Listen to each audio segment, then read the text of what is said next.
Hello, my Walking with Jesus friends.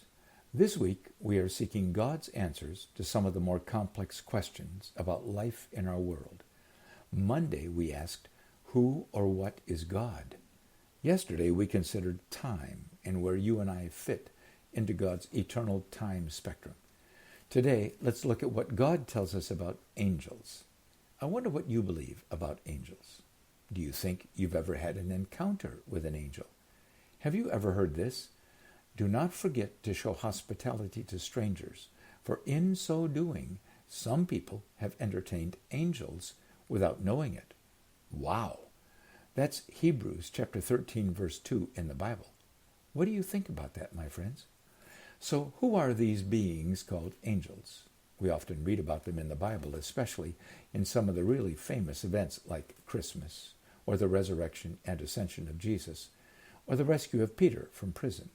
And of course, angels are an active part of popular movies, books, and the occult culture in every part of the world in our day. So why do you suppose I'm raising this topic of angels now as we transition into the grand narrative in our quest to understand God's eternal story and how you and I fit into the story God has been writing for millennia and is continuing to write even today? In Ezekiel 28, we find something very interesting, which seems to describe one of the highest-ranking angels as being in the Garden of Eden, in one of the earliest scenes in God's grand narrative story about our planet Earth and our human race. Are you ready for this, my friends?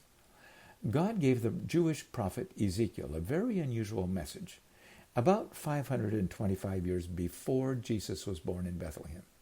Ezekiel records it for us in the 28th chapter of the book which bears his name in the Bible, and it gives us great insight into the world of angels. This is what the sovereign Lord says. You were the seal of perfection, full of wisdom and perfect in beauty. You were in Eden, the garden of God. You were anointed as a guardian cherub, for I so ordained you.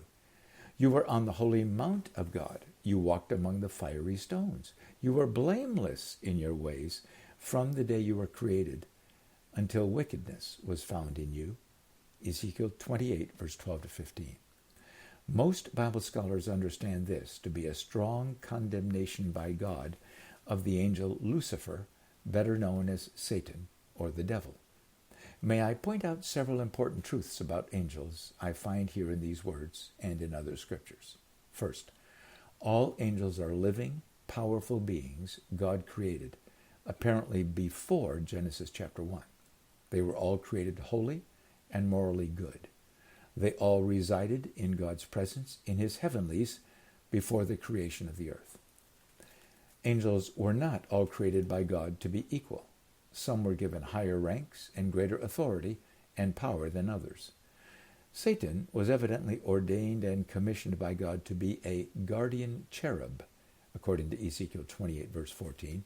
That's a high-ranking angel, perhaps guarding the very presence of God, or maybe guarding the Garden of Eden.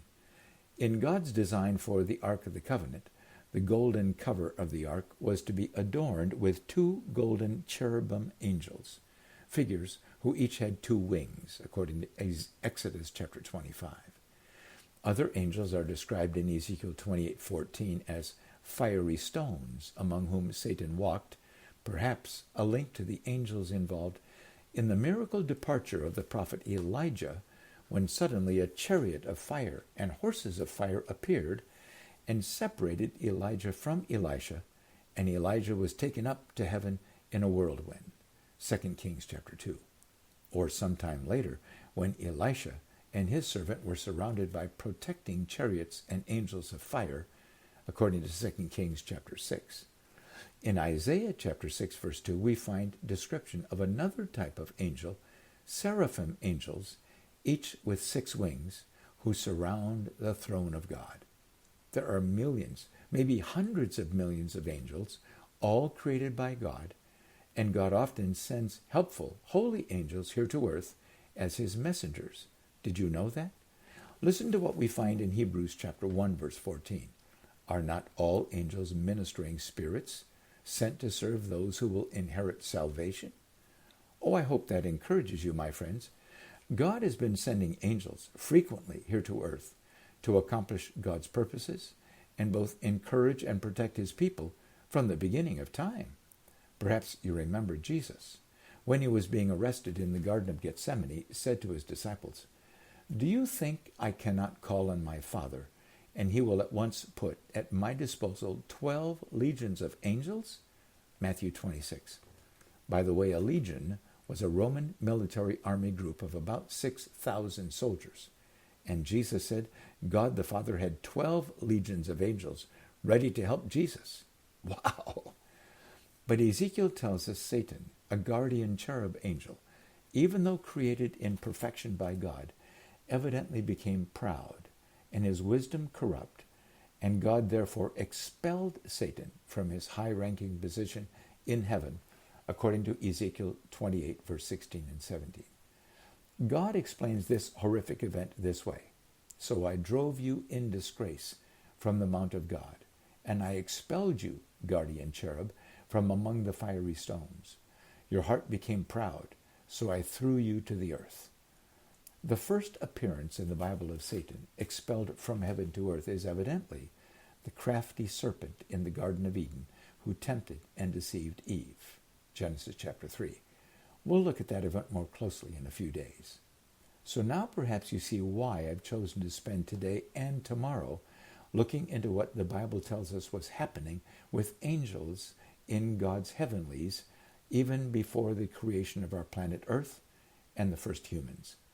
Satan's rebellion in heaven was met with God's superior power and justice, and Satan could not remain in God's presence while in rebellion, so God expelled Satan from heaven, and tomorrow we'll see God evidently allowed a large number of other angels to join Satan as they were all thrust out of God's presence.